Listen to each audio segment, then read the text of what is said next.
దక్షిణ భారతదేశంలోని ప్రసిద్ధి పుణ్యక్షేత్రాల్లో శబరిమల శ్రీయ్యప్ప ఆలయం ఒకటి. శబరిమలకు దేశం నలుమూలలు నుంచి భక్తులు వస్తారు. దక్షిణ భారతదేశంలోని ప్రసిద్ధి పుణ్యక్షేత్రాల్లో శబరిమల శ్రీయ్యప్ప ఆలయం ఒకటి. శబరిమలకు దేశం నలుమూలలు నుంచి భక్తులు వస్తారు. అయ్యప్ప దర్శనం కోసం వచ్చే భక్తులు మండల కాలంపాటు అంటే 41 రోజులు దీక్ష తీసుకుని ఇరుమడి కట్టుకుంటారు.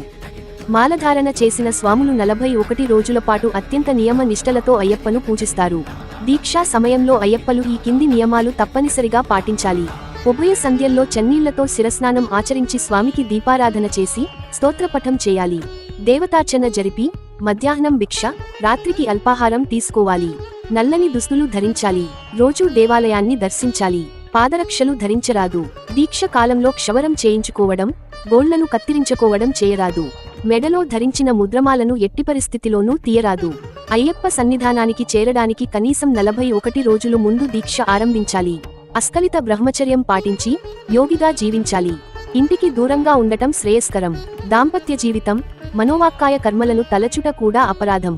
పరుపులు, దిండ్లు ఉపయోగించరాదు. నేల మీద కొత్త చాప పరచుకొని శయనించాలి. ఎవరైనా భిక్షకు పిలిస్తే తిరస్కరించరాదు. నుదుటిపై ఎల్లప్పుడూ విభూది, చందనం, కుంకుమ ధరించాలి. మద్యం సేవించడం లాంటి దురలవాట్లకు దూరంగా ఉండాలి. తాంబూలం కూడా నిషిద్ధమే. శవం, బహిష్టు అయిన మహిళల చూడరాదు. ఒకవేళ అలా చూసిన ఎడల పంచగవ్య శిరస్నానం చేసి శరణుఘోష చెప్పినంత వరకు మంచి నీళ్లైనా ముట్టుకోరాదు. దీక్షా కాలంలో స్వామియే శరణమయ్యప్ప అనే మూల మంత్రాన్ని ఎల్లవేళలా జపించాలి. మాలధారణలో ఉన్నప్పుడు స్త్రీలను భార్యతో సహా దేవతామూర్తులుగా భావించాలి. పేరు చివర అయ్యప్ప అని పదం చేర్చాలి. ఇతరులను అయ్యప్ప లేదా స్వామి అని పిలవాలి. మహిళను మాత అని సంబోధించాలి. సాత్వికాహారాన్ని తీసుకోవాలి. రాత్రిపూట అల్పాహారం. స్వామి శరణు ఘోష ప్రియుడు కాబట్టి నిరంతరం భజనల్లో పాల్గొనాలి. హింసాత్మక చర్యలకు దూరంగా ఉండాలి. అబద్ధమాడటం, దూషణ చేయరాదు.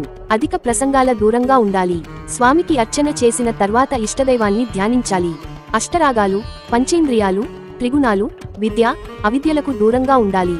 దీక్షా సమయంలో తమ శక్తి మేరకు కనీసం ఒకసారైనా అయ్యప్పలకు భిక్ష పెట్టాలి. స్వామి కర్పూరం ప్రియుడు కాబట్టి ఉభయ సంధ్యల్లో కర్పూర హారతి ఇవ్వాలి. దీక్షా సమయంలో వయస్సు, హోదా, అంతస్తు మరచి సాటి అయ్యప్పలకు పాదాభివందనం చేయడానికి వెనుకాడరాదు. తల్లిదండ్రులకు కూడా పాదాభివందనం చేయవచ్చు. దీక్షలేని ఇతరులకు పాదాభివందనం చేయరాదు.